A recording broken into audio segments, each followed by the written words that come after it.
마라톤이 있어가지고 뭐좀 늦게 오시는 건지 아니면 그렇지 않은 건지 어쨌든 참 잘 오셨습니다. 변화된 삶이 필요하다라는 제목으로 오늘 말씀을 같이 보려고 합니다. 어떻게 구별된 삶을 살 것이냐 해서 이제 크게 두 가지를 우리가 보았습니다. 첫 번째로는 예수의 생명이 있는 사람이 구별된 삶을 산다라고 하죠. 그래서 이 거듭난 사람 또는 구원받은 자가 내 안에 예수의 생명이 있는 자가 구별된 삶을 시작할 수 있다. 이렇게 계속 보았습니다. 그리고 두 번째로는 로마서 12장 2절 오직 무엇을 새롭게? 마음을 새롭게 함으로 변화를 받을 때 구별된 삶을 살 수 있다. 우리가 같이 보았습니다. 그럼 우리가 변화를 받는다. 참 쉽지 않습니다. 참 어려운 일인 거예요. 혹시 뭐 예전에 한번 보셨는지 모르겠는데 그 안녕하세요라는 그 TV 프로그램이 있어요. 근데 거기에서 보면은 그 이제 한 남자가 소개가 됐는데 일명 소변남이에요. 근데 이 소변을 보면은 이제 화장실에 변기에서 봐야 되는데 이 사람은 특이하게 화장실에 그 문지방 있죠. 거기서 소변을 보는 거예요. 그래서 그게 이제 거의 소개가 된 겁니다. 이게 고민이다 해가지고. 그래서 이제 소변을 보는데 소변을 또 그냥 안 봐요. 이렇게 바카스병 있잖아요. 보셨나 모르겠네요. 바카스병. 이게 PT병, 뭐 여기 또 뭐 음료수병에다가 슛 꼬링을 하면서 이렇게 하는 거예요. 그래서 그 부인이 냄새나 가지고 이게 고민이다 해가지고 거기 프로그램을 이제 올린 거죠. 근데 문제는 뭐냐면 모든 남자가 다 그렇게 한다고 생각하고 있었어요. 이 사람은 혼자 착각하고 있었던 거죠. 그리고 왜 그러냐 이제 뭐 또 물어보니까 옛날부터 습관적으로 그렇게 뱄다는 거예요. 누가 봐도 이상한데 본인이 그렇게 습관이 뱄고 다른 사람도 다 그렇게 한다고 생각을 하고 있었다는 거죠. 근데 지금 또 이게 참 어이없는 것은 자신의 행동이 이상하다고 생각하지 않은 거예요. 내가 하는 게 이상하지 않는 거예요. 그리고 뭐 잘못된 거다 뭐 이렇게 생각 자체를 안 해요. 화장실을 냄새 엄청나게 만들어도 그런 거죠. 이 소변남은 본인이 하고 있는 행동을 고치거나 바꿔야겠다고 생각을 하지 않는 거예요. 그래서 누가 뭐라고 하든 나는 괜찮다 라고 생각하면 변화된다는 거는 정말 어려울 수밖에 없다는 거죠. 뭐 딴 사람이 뭐라는 거 상관없어요. 내가 괜찮다고 생각하면 바뀌기가 참 어렵다. 이거는 뭐 사람의 습관뿐만 아니라 영적인 일도 좀 비슷하다고 생각을 합니다. 오늘 이 본문에 보면 누가 봐도 변화해야 될 사람이 가인이었어요. 그런데 이 사람은 정작 나는 괜찮다. 나는 괜찮다고 생각을 한 거죠. 그래서 이제 신앙생활에 큰 문제가 있는 거예요. 왜? 예배를 드렸는데 그 예배를 하나님이 안 받는다는 걸 정확하게 알았어요. 여러분 여기 예배 드리는데 너 예배 너하고 나 아무 상관없어. 너 예배 백날 해봐라. 그거 의미 없어라고 말한다고 하나님이 하셨다면 여러분 어떨까요? 그 충격이 나름 상당할 것 같아요. 내가 평생 예배 드렸는데 그럼 난 지금까지 뭐 했느냐? 뭐 이런 생각이 들 수 있잖아요. 근데 하나님이 정확하게 얘기했어요. 네 예배 안 받는다. 그 예배를 거절하실 정도로 영적인 삶에 문제가 있었던 거죠. 누가요? 가인이. 지금으로 말하면 뭐 이런 거죠. 나름 열심히 예배도 하고 예배도 드리고 기도도 하고 헌금도 하고 봉사도 하고 뭐 이것저것 했는데 하나님이 기뻐하는 일이 하나도 없다. 뭐 그런 거잖아요. 근데 이제 더 큰 문제는 뭡니까? 아까 소면단처럼 정작 자신은 이런 사실을 깨닫지 못하고 있다는 거예요. 나는 잘하고 있는데 왜 이런 일이 일어나냐 자기도 놀라는 거예요. 나는 최선을 다해서 했는데 왜 이런 하나님의 응답을 내가 받아야 되는가? 이게 놀랍다는 거예요. 그리고 또 한 가지는 뭡니까? 이게 내 잘못이 아니라 누구 때문에 그렇다는 거예요? 동생 가벨 때문에. 하나님은 지금 너 고치라고 하는데 그 말을 나한테 적용을 안 하고 누구한테 하는 거예요? 얘 때문에 비교해서 얘는 괜찮았는데 나는 안 됐다. 지금 이렇게 되는 상황이잖아요.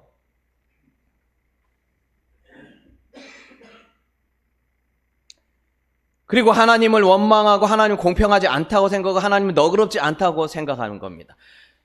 그래서 이게 참 다른 사람이 잘못한다라고 이 착각하는 것도 참 굉장히 큰 것 같아요.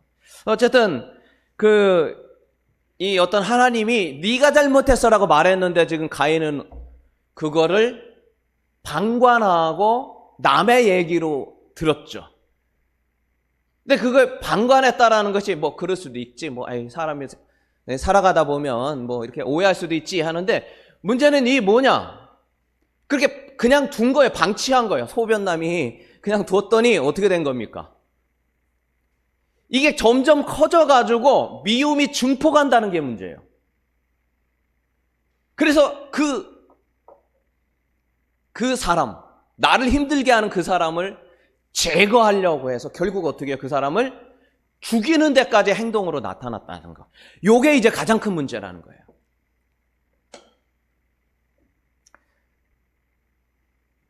가인은 영적인 상태, 뭐 그럴 수도 있지 뭐 사람이 뭐 이거를 방관하다 보니까 이게 커져서 동생을 죽이는 데까지 나아가게 됐다는 거고 더 큰 죄를 짓게 된 거죠. 하나님께서 너 아벨 어딨냐 찾았는데 하나님이 어딨냐라고 음성을 줄 때면은 우리가 보통 웬만하면 주여 제가 잘못했습니다. 저를 용서하소서 뭐 이랬는데 내가 아벨 지키는 자냐고 도리어 하나님 앞에 따지잖아요. 그러니까 가인은 자기의 잘못을 돌아보지 못했고 자기의 문제가 무엇인지 자기가 무엇을 잘못했는지 깨닫지 못해서 결국에는 멸망의 길로 가는 자가 됐다라는 게 오늘 우리가 읽은 이 본문의 내용입니다. 그래서 우리가 그걸 알아야 돼요. 우리 신앙생활 하면서 내가 영적 상태가 어떤가? 하나님이 내 예배를 받으시는가? 하나님은 나의 삶을 뭐라고 지금 말하고 있는가? 이걸 안 듣거나 못 듣거나 무시하기 때문에 문제가 거기서 대부분 신앙의 문제가 거기서부터 나오는 거예요.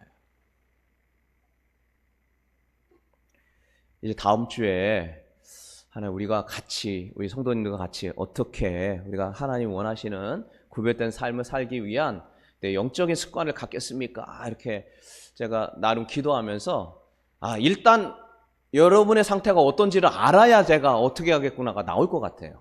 뭐 하나님도 다 아시겠지만 그래서 이제 설문을 좀 다음 주에 받으려고 그래요. 그래서 이름은 다행히 안 쓰고 그래서 본인이 솔직하게 해서 그래서 우리가 영적 상태가 어떤지 자기 스스로를 점검하고 그 다음에 제가 어떻게 해야 할까를 같이 의논합니다. 제가 영적으로 뭐 뛰어나고 뭐 좋고 이게 아니라 서로 같이 나가야 되는 거죠.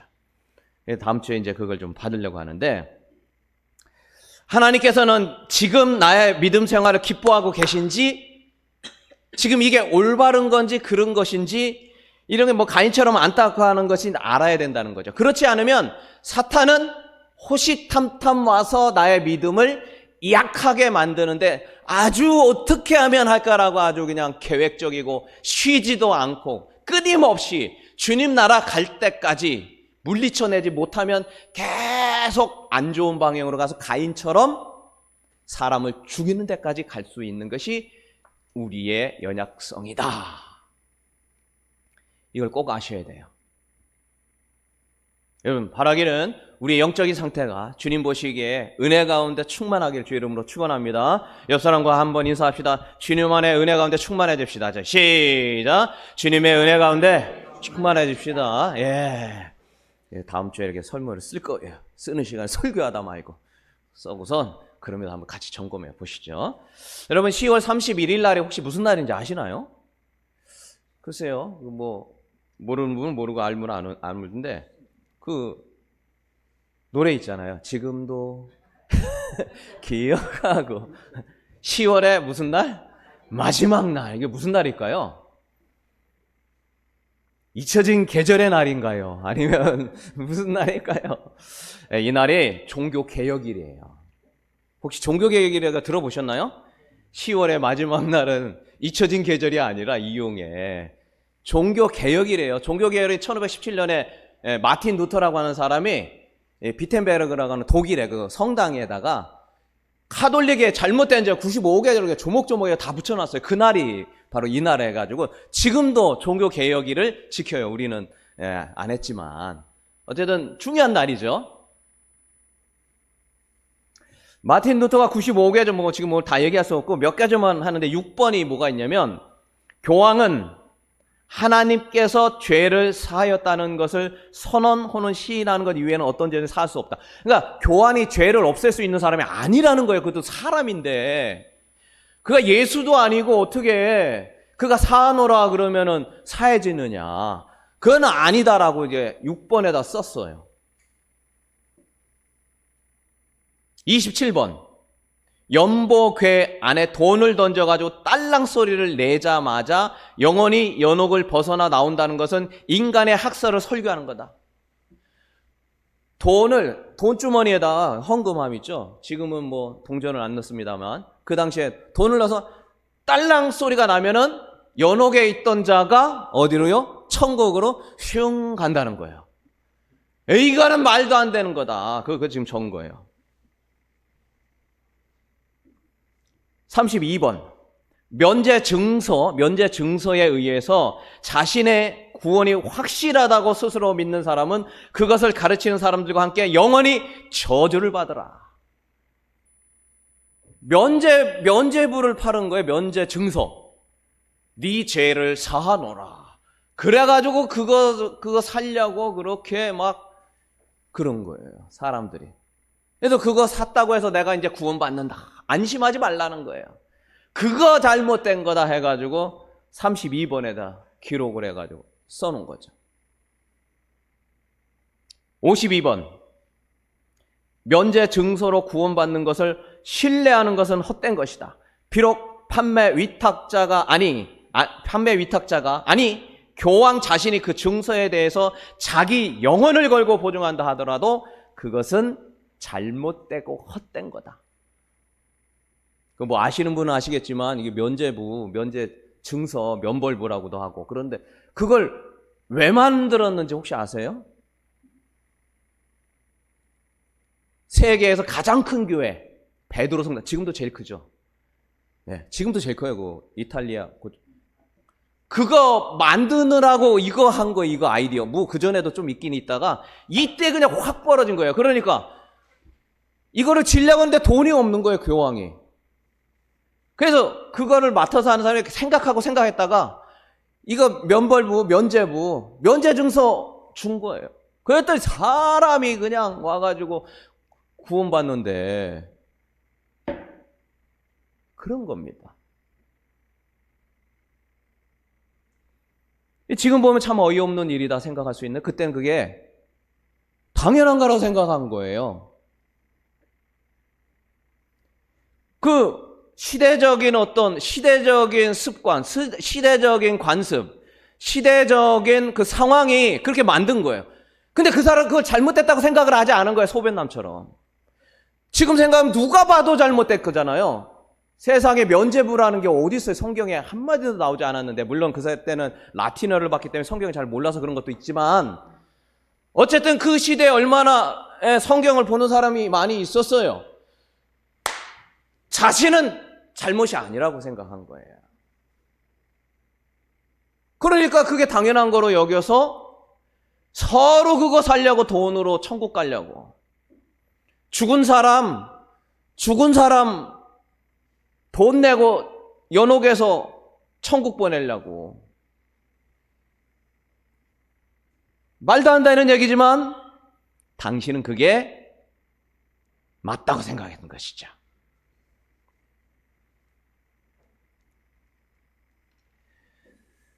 교회와 그 당시의 성도들은 무엇이 잘못됐는지 깨닫지 못한 겁니다. 마치 가인처럼.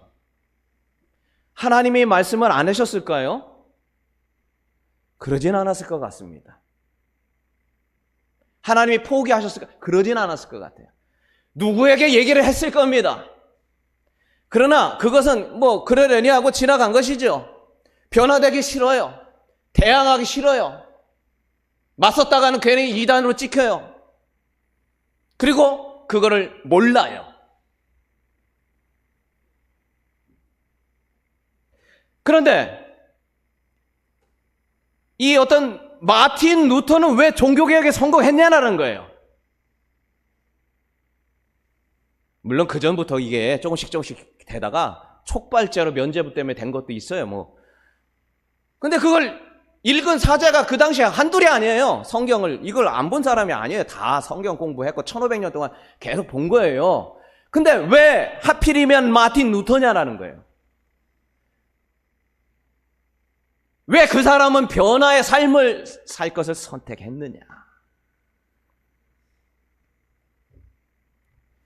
여러 가지 이유가 있죠. 무슨 여러 가지 이유 있는데, 그러나 오늘 말씀 속에서 볼 때는 다른 사람이 아니라 변화되어야 될 건 바로 나구나라는 걸 깨달은 사람이 마틴 루터예요.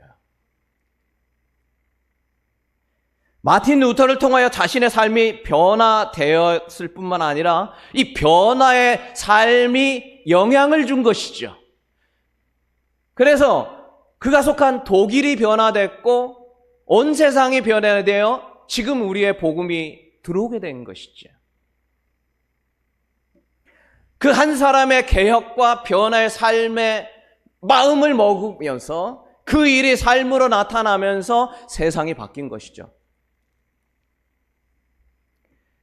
나 혼자 변화되는 것도 힘든데 나라 변하고 세상 변화 난 그럴 수 있습니다. 맞아요. 어떻게 보면 틀린 말도 안 와요. 나 혼자 잘하면 되지. 근데 중요한 사실은 우리가 이 사람이 이 마틴 루터가 세상 변하려고 그렇게 생각한 적도 없고 나부터 변하자. 변화돼야 된다라는 이 마음의 이 씨앗이 있었다는 거예요. 그러니까 그게 한 사람이 변하니까 그렇게 연쇄적으로 하나님 역사하신 것을 보게 되었다. 나 하나 변해가지고 바꾸려고 생각하는 게 아니라 그냥 하나님을 기쁘게 해드려야겠다라는 이것, 말씀이 그렇다 한다면 그대로 가야겠다라는 그것, 나는 변화된 삶을 살아야겠다는 그것이 진실하게 하나님 앞에 통한다면 나와 가족이 변화될 수밖에 없어요. 하나님의 역사는 그렇게 일어나는 것이죠.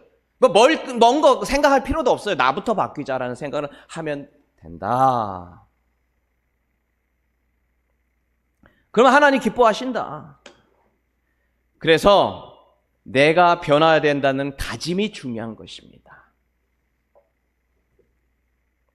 오늘 본문에 보니까 하나님이 가인에게 나타나 2번이나 알아듣게 정확하게 얘기했어요.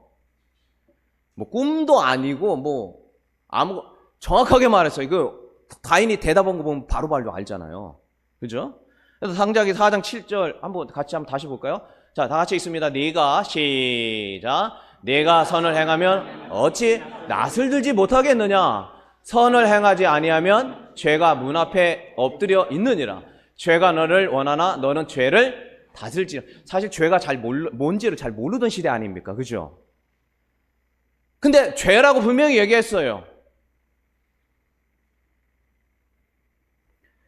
죄가 뭔지를 알려준 거예요. 그렇게 하나님 앞에 안색이 변하고 딴 사람 이거 안 된다 얘기한 거죠. 근데 문제는 마음에 담아두지 않은 거예요. 설교를 들었지만 남의 얘기인 거예요. 내가 할 일은 아니라고 생각한 것이죠. 그래서 창세기 4장 8절에 보니까 그로 인해 어떻게 하나님과 뜻과 멀어지게 되었고 아벨을 죽이게 된 거죠. 죄라고 하는 것은 가만두면 증폭이 된다. 왜? 증폭시키는 영적 존재가 있기 때문에요. 해결이 안 되면 계속 커지는 거예요. 해결을 안 했어요, 가인은. 그럴 수도 있는 거지. 사는 게 이럴 때도 있고 저럴 때도 있는 거지. 넘어갔더니 그것이 나를 지배하게 되더라. 아벨을 죽이게 되고 하나님과 뜻과 멀어지게 되는 삶을 살게 되고 그 한 번 아벨이 죽이고 나면서 그 삶 자체가 돌아오질 못하게 되었습니다. 불행한 삶에 살게 된 거죠. 그래서 4장 11절에 보니까 결국 땅이 그 입을 벌려서 내 손으로부터 내 아우의 피를 받았다. 피가 흘려서 땅으로 들어갔다는 거죠. 내가 땅에서 저주를 받으리니. 저주받는 인생이 된 겁니다. 불행한 삶을 살게 된 거죠. 4장 12절 다시 한번 또 읽어볼까요? 시작. 내가 밭을 갈아도 땅이 다시는 그 효력을 내게 주지 아니할 것이요. 너는 땅에서 피하며 유리한 피해 다니는 사람이 된 거예요. 방랑자가 되고 땅 이런 거 없이 그냥 만사가 다 불행하다 느낄 정도가 된 거죠. 하도 힘들어가지고 하나님 나 너무 힘들어요. 그 뒤에 보면 나오잖아요.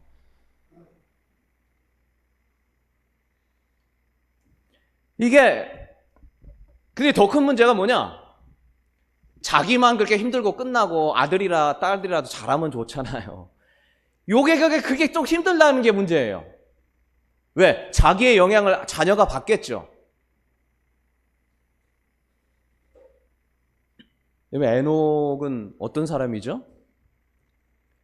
300년 동안 주님과 동행하고 막 죽지도 않고 하늘나라 갔다. 그죠? 가인도 아들 낳았는데 이름이 뭐였는지 아세요? 에녹이에요. 처음 듣죠? 동명이인이에요. 이게 말도 되게 좋은 거거든요. 근데 어쨌든 에녹이 둘 나와요. 근데 이 가인의 첫째 아들이 에녹이에요. 처음 듣죠? 네. 에녹이 둘이라니까. 하나님과 동행하다가 300년 동안 동행하다 죽지도 않고 천국 가는 에녹이 있고 가인의 아들. 근데 이 가인의 아들 에녹이 어떻게 됐는지 여러분 찾아보지 않았으니까 모르겠지만 인본주의의 조상이 됐어요. 그러니까 하나님을 떠나면 어떻게 사는가의 표본이 된 게 에녹이에요. 그래서 불신과 배반을 가르치는 조상이 되었다. 근데 그 에녹의 아들은 또 어떻게 됐을까요? 거기 성경에 찾아보면 나오는데 일하신데 도망자 도피자의 삶을 살게 됐다. 그 삶 자체가. 증손자는 어떻게 되냐? 무후아엘이에요. 하나님께서 흔적 없이 쓸어버린 자라는 말에 이름을 짓게 돼서 하나님이 쓸어버린 자가 됐다. 그래서 가인의 후손 대대로 어떻게 됐느냐? 하나님을 대적하는 죄악의 대명사가 됩니다. 유다서 1장 11절에 보니까 같이 한번 읽어볼까요? 자, 화 있을진저 시작. 화 있을진저 이 사람들이여 가인의 길에 행하였으며 삭슬 위하여 발람의 어그러진도로 몰려갔으며 고라의 패역을 따라 가인의 길, 그 다음에 발람의 길, 그 다음에 고라의 패역한 길. 다 똑같은 말인데 이게 다 뭐예요? 하나님 떠나면 어떻게 된다라는 표징으로 보여준 사람이 가인의 자손이에요. 돈 받으려고 목회하는 사꾼 목자가 됐다는 거예요. 돈 때문에 그 일 하는 거예요. 돈이 하라는 대로 따라갔다라는, 우리가 계속 얘기했습니다만. 돈의 노예 삶에 하나님의 말씀을 대적해. 그렇게 대명사 3개가 나오는데 거기에 가인 자손이 들어간 거죠. 여러분, 바라기는 하나님의 음성을 들었을 때 하나님의 인도하신 가운데 깨달아 돌이키는 은혜가 있기를 주의 이름으로 축원합니다. 옆 사람과 한번 인사합시다. 하나님의 은혜 가운데 돌이키는 은혜가 있기를 바랍니다. 시작. 하나님의 은혜 가운데 돌이키는 은혜가 있기를 바랍니다. 키워서는 안 돼요. 알았을 때 그 상태에서 바로 해결해야 돼요. 근데 그게 어렵습니까? 쉽습니까? 쉬우면 다 하게 해요. 근데 안 되는 건 아니에요. 그럼 어떻게 가능하냐? 이게 하나님의 말씀이 붙들려서 이 안을 지배했어야 되는데 누구에게? 가인에게. 요게 안 된 거예요. 자, 하나님 말씀에 얼마나 능력이 있는지 내 속에 머물러 있기만 하면 놀라운 역사를 익힌다. 성경에 많이 말하죠. 우리가 많이 듣던 말씀입니다. 디모데후서 3장 16절. 자, 한번 같이 보겠습니다. 자, 모든 성경은 시작. 모든 성경은 하나님의 감동으로 된 것으로 교훈과 책망과 바르게 함과 의로 교육해 유익하니 계속 이는 하나님의 사람으로 온전하게 하며 모든 선한 일을 행할 능력을 갖추냐. 모든 행할 능력이 안 갖춰졌다는 건 내가 문제예요? 하나님이 문제예요? 내가 문제인 거예요. 하나님은 분명히 말했어요. 하나님의 말씀을 듣고 읽고 묵상하면 선한 일을 행할 능력이 생긴다라고 말씀했는데 이 말이 틀리지 않다라면, 그리고 내가 변화되지 않았다면 뭔가 하나님과 관계 속에 온전하지 못한 것을 찾아내는 게 맞는 순서잖아요. 그죠? 그래서 우리는 하나님의 말씀인 성경 늘 묵상하고 읽어야 돼요. 하나님의 말씀이 나를 이끌어가도록 끊임없이 하나님의 말씀을 되새겨야 됩니다. 이것이 바로 구별된 삶을 살아갈 능력이 되는 것이죠. 근데 왜 안 됩니까? 아까 얘기했죠. 그 소변남이 뭐 때문에 잘 안 돼요? 나는 잘못 안 했다고 생각하고, 나는 안 바뀌어도 된다고 생각하고, 그리고 옛날부터 습관이 그렇게 어떻게 됐어요? 배가지고, 배서. 이 옛 습관이 문제예요, 옛 습관이. 에베소 4장 22절, 성경에도 그거 나오죠? 에베소 4장 22절 한번 보여주시죠. 너희는, 자, 같이 읽습니다. 시작. 너희는 유혹의 욕심을 따라 썩어져가는 구습을 따르는 옛사람을, 옛날 습관이 안 고쳐져서가 문제인 거예요. 우리 이 땅에 살지만 영적인 게 좋다는 게 알아요. 아는데도 이게 안 배진 거예요. 영적 거룩한 습관들이. 그러니까 이게 잘 안 고쳐지는 거죠. 그 옛 습관이 변화되어야 된다는 것이죠. 지난번에 말씀 보았죠? 망령되고 허탄한 신화를 버리고 경건에 이르도록 네 자신을 연단하라. 몸이 훈련이 안 됐기 때문에 참 어렵다. 우리는 영적인 존재이면서 몸을 같이 있어요. 영적인 거 알지만 몸이 안 따라가지는 거죠. 옛날에 하던 대로 하는 거예요. 옛 습관을 버리지 않으면 마음이 생겼다가도 다 사그러지게 된다.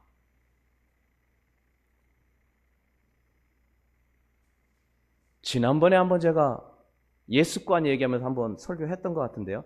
미국의 그 캘리포니아에 머리 둘 달린 도마뱀이 잡혔다. 근데 쉽게 잡았을까요? 어렵게 잡았을까요? 어쨌다고 그랬죠, 제가? 기억나죠? 네, 머리 둘 달린 도마뱀 실제 기형이 잡혔는데 쉽게 잡았다고 그랬어요. 왜? 얘는 여기로 가려고 막 도망가려고, 이거 딱 돌멩이를 드니까 거기 있으니까 잡으려고 하는데 얘는 여기로 가려고, 반대 머리는 저기로 가려고 하니까 이 왔다 갔다 해서 픽 쉽게 잡았다. 그러면서 제가 그때 이야기했던 거 들렸죠? 쉽게 안 잡히고 빨리 가려면 어떻게 해야 된다고 했습니까? 두 가지다고 했죠. 하나는 한쪽에 있는 애를 먹이를 개만 주는 거예요. 그래가지고 개만 주면 개가 막 튼튼해지겠죠. 한쪽에는 자연적으로 도태게 되겠죠. 그러면은 어느 쪽으로 가겠어요? 먹이 많이 준 쪽으로 막 끌려간다고. 그리고 아니면 또 다른 방법이 있다. 한쪽 애를 막 없애. 바늘로 찔러가지고 그냥 고통을 좀 힘들게 만들어. 그럼 걔가 수술을 해가지고 반대편의 애가 잘한다. 네, 우리 지금 그 이야기를 하려고 하는 거죠. 소극적인 방법과 적극적인 방법이 있어요. 소극적인 방법은 여기도 말씀하죠. 망령되고 허탄한 신화를 어떻게 해야 돼요? 버리는 거. 버릴 게 뭔지를 찾아야 돼요. 내가 하나님 앞에 가는데 내가 방해가 되는 게 뭔지를 찾아내야 돼요. 그래서 그걸 바늘로 찔러야 돼. 이거에 내가 이거를 못하게 만들고, 그 다음에 한쪽은 또 뭐예요? 내가 적극적인 방법이죠. 하나님의 말씀을 자꾸 받고 영적으로 그거를 향해서 성령의 은혜가 채워지게 하면 돼요. 그래서 이 두 가지가 동시에 한다면은 하나님의 거룩한 영이 나를 이끌도록 할 수 있는 그 여건이 빨리 될 가능성이 아주 큰 것이죠. 우리가 영적인 습관을 키워야 됩니다. 그리고 안 좋은 습관들, 내가 하나님으로부터 어떤 것 때문에 자꾸 멀어지게 되고 하나님의 말씀과 기도하려고 하는데 방해하는 것이 무엇인가를 줄여나가는 것. 이것이 우리가 거룩한 삶을 살기 위한 첫 번째 단계다. 그럼 도대체 어떻게 할 것이냐? 이제 다음 주에 한번 같이 보시죠. 저 같이 하면 됩니다. 예, 같이 하고 제가 습관에 관한 책들을 요즘 아주 유명한 책이 있더라고요. 사람은 왜 습관대로 움직이느냐? 습관을 어떻게 관리할 것이냐? 예, 그래도 크게 두 가지 책인데 제가 다 읽어봤어요. 굉장히 영적으로 도움이 많이 될 것 같아요. 예, 저하고 같이 이렇게 나누면서 어떻게 육적인 습관을, 옛 습관을 줄이면서 영적인 습관을 끌어올릴 것이냐 하는 것들을 저와 같이 나누면서 하나님의 거룩한 삶을 살아가고 변화된 삶 살아가면서 하나님께 영광을 돌리는 우리 모두가 되기를 주의 이름으로 축원합니다. 반주